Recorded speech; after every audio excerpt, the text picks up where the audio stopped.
इस वक्त तो सीता मुझे अकेली लगती है। मुझे लगता है मारीच तो बहुत ही होशियार निकला था।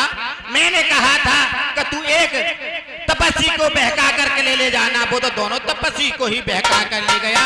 मुझे लगता है अब मेरा काम बन सकता है। अब मैं भिक्षा मांगता हूँ। हे माई मुझको भिक्षा दो, मर्तबा रहे आला तेरा, भगवान तुझे जितना रखे हो सदा बोल वाला तेरा। तू दूधो ना तू पूतो फल, तू दिन पर दिन भर भागन हो, भूखे को थोड़ा भोजन दे देवी तू अटल सुहागन हो। मैं ये क्या देख रही हूँ, कुत्ती के द्वारे पे महाराज आए हुए हैं, लेकिन इस समय मेरे पास देने के लिए कुछ भी नहीं है। ये थोड़े से फल हैं, मैं इन्हें देती हूँ। अरे मध्यकाल के भोजन को महाराज मेरे पास देने के लिए तो कुछ भी नहीं है, ये थोड़े से फल है, इन्हें कबूल कीजिए। अरे मध्यकाल के भोजन को कुछ फल कुटिया में रखे हैं, वो कुछ फल कुटिया में रखे हैं, लेकिन उस मृग के झंझट में अब तक न किसी ने रखे हैं।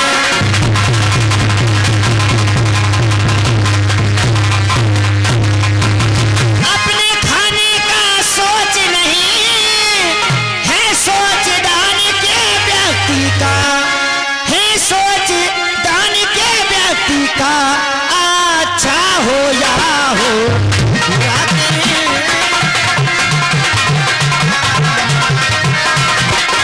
अच्छा हो या हो मुश्किल है घर में बस्ती का।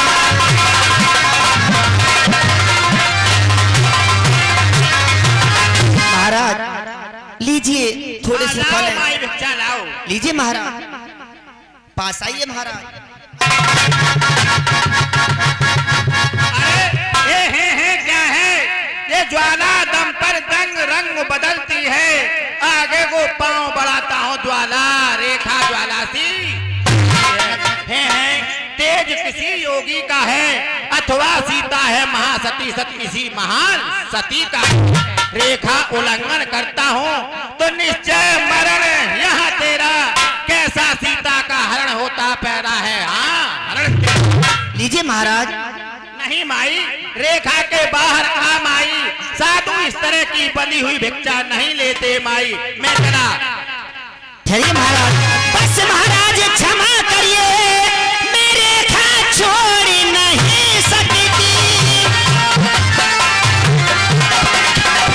मैं रेखा छोड़ नहीं सकती, ये आने हैं मेरे देवर की, इसको मैं तोड़ नहीं सकती।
हुआ नहीं लेगा दान में चला। ठहरिए महाराज ठहरिए, अरे देवर की आन रहे न रहे, रखूंगी धरा में गिरस्ती का,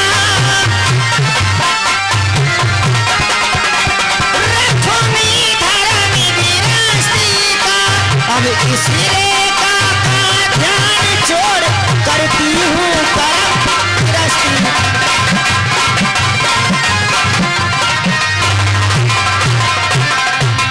महाराज मैं आता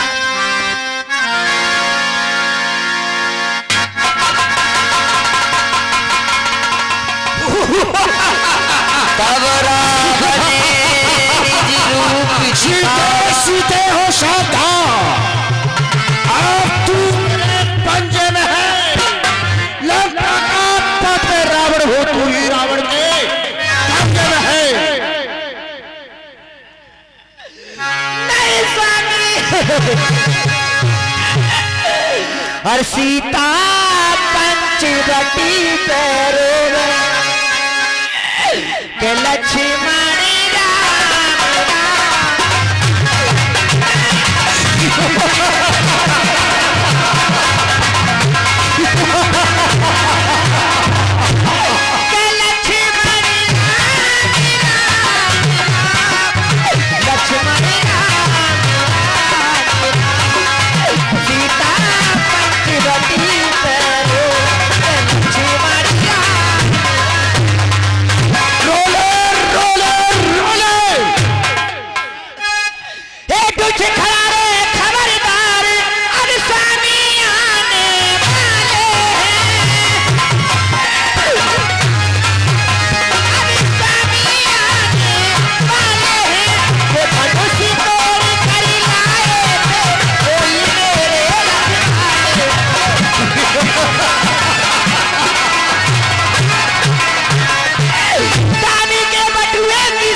मोदनी और निहारिश यादव के 20 भुजा 10 शीश और 20 भुजा 10 शीश हूं मैं। कृष्ण को बलधारी, शिव शंकर को बरदानी हूँ। सुर मिथिलेश कुमारी, राम लखन को छोड़ आश्रो, करो लंका की तैयारी। बैठ रथ भीतर लीजिए, देर मत पल की कीजिए। तुम्हें मैं पुरपुर समझाऊं और राजी से ना चलो तुम्हें फिर बेराजी ले जाऊं। महाराज कहो। क्या छोड़ दे, बेचारी बाहर रो रही है। अरे जोता बाहर रो रही है। अरे तू मत रोवा, अरे मत रोवा मेरे मंत्रियों, सीता को रथ में बैठाओ और लंका नगरी को जल्दी ले चलो। महाराज मैं अपने घर को ले जा रहा हूँ, मत रोवा। क्रोधवंत तब रावणे और लीनी रथ बैठाई, चला गगनपति आतुरी भैरथ हाकिन जाई।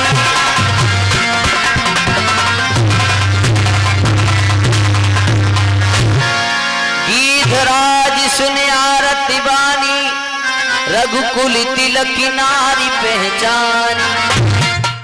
अरे ये किस अबला की आवाज आ रही है? इसका कोई दुराचार करने के लिए हरण किए ले जा रहा है। इस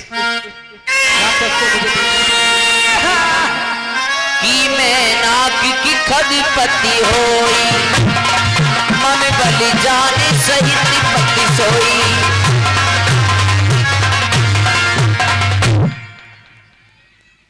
अरे वृद्ध पक्षी, मेरे रास्ता को छोड़ दे। हे लंकाधीश्वर, मैं तेरे रास्ते को नहीं छोड़ सकता, क्योंकि क्या सीता का हरण किए ले जा रहा है। क्या कहा? जी नहीं, मेरे जीते जी तू कदाप सीता को नहीं ले जा सकता। सीता मेरी पुत्र बधू। तो क्या मुझसे तू युद्ध करेगा? पुत्री के समान है, मैं कदाप सीता को नहीं ले जाने दूंगा। फिर मुझसे युद्ध करेगा? क्या करेगा बोल। या तो लंकेश्वर सीता को छोड़ दो, अन्यथा मैं अपने प्राणों की आहुति देकर भी सीता को ले जाने के लिए तैयार नहीं होगा। तो इसका मतलब यह है कि मुझसे युद्ध करोगे? बिल्कुल।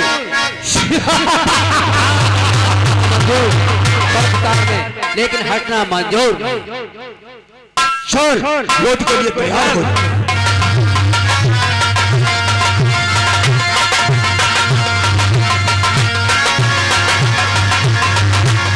चौचिन मारी बिगारी देही दंड एक भई मूर्छाते ही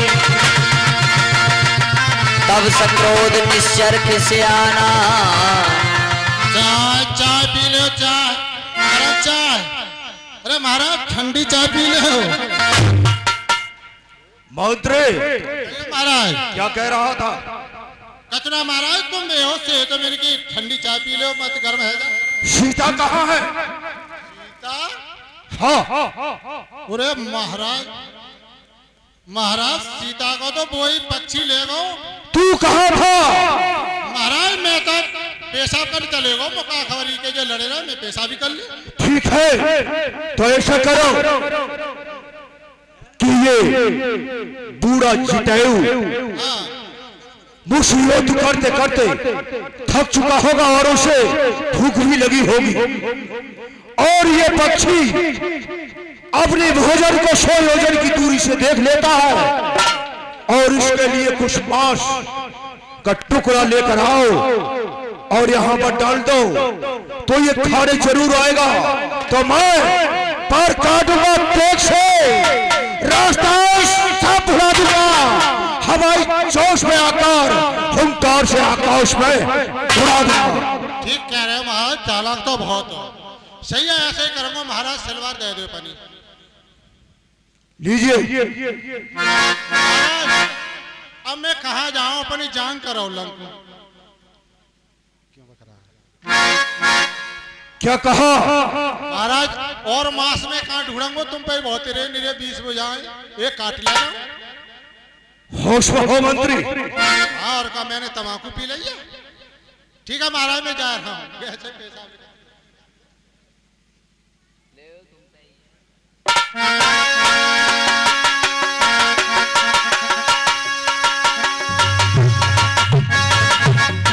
युद्ध करते करते मेरी भुजाएं थक चुकी हैं और मैं भूख से बेहाल हूँ, और सामने मेरा भोजन भी तैयार है, इसलिए मैं उसे भोजन कर लूँ, इसके बाद मैं सीता को ले जाऊँ। काटे पंखी पराकग धरनी सुमिर राम करे अद्भुत करनी सीता जानी चढ़ाई बहोरी रामा जला उताऊली त्रासिन थोरी रामा।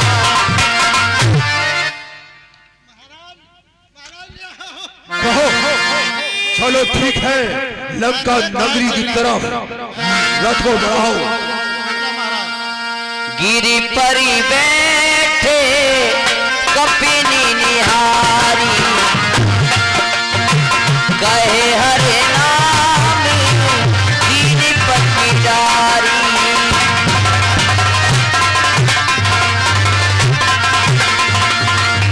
ऋषमुख पर्वत पर कपियों को बैठा देखकर जानकी जी ने कुछ आभूषण वहां पर फेंक दिए। महाराज कहो ये सीता जी ने कुछ डाला है। क्या कहा? कुछ डाला है, मैंने तो जाते देखा, उसके डालते देख लिया। ऋषमुख पर्वत के सामने आकर उन्होंने कुछ अपना चिन्ह डाला है। हाँ तो ऐसा करो, आकाश मार्ग को रोक, आकाश मार्ग से निकाल दो। ठीक है महाराज, चलो।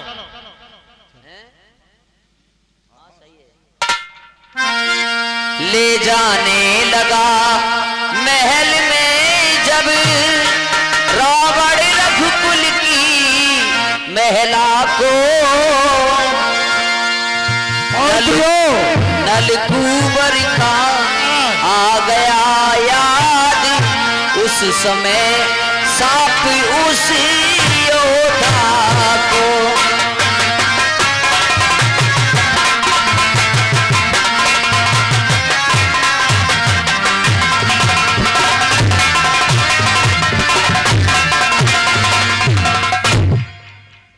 लंका नगरी के करीब आ चुके हैं। हाँ महाराज। और रथ को यही रोको, हाँ हाँ। क्योंकि हमें एक ध्यान आता है क्या आता है महाराज? कि प्राणी। हम किसी नारी का हरण करके और अपने महलों में ले जाएंगे तो सुताही भस्म हो जाएंगे। हमारे लिए नल कुंवर का श्राप लगा हुआ है, इसलिए सीता को कहीं बहुत बढ़िया रमणीक जगह ठहराया जाए। अच्छा महाराज। कि जिस जगह सीता को हर प्रकार की सुखी सुख होने चाहिए, अहि विधि सीता सो ले गए, बने अशोक में राकत भयउ। महाराज कहो वहाँ से रमणीक जगह और कहीं नहीं मिल सकती। कहो कहो। आपका जो अशोक वाटिका है उसमें सीता जी को ठहराया है। क्यों नहीं, बहुत अच्छा किया। ठीक है महाराज, अशोक वाटिका में सीता के लिए ठहराया जाए ठहराया है। और वहां हमारी सबसे श्रेष्ठ त्रिजटा है, उसको पैरे पर रखा जाए। सीता को किसी प्रकार की परेशानी नहीं आनी पाए। हर प्रकार के जितने प्रकार के सुख होते हैं वो सभी सुख होने चाहिए। ठीक है महाराज। ठीक है। आज की कथा का विसर्जन यही होता है। यहाँ से आगे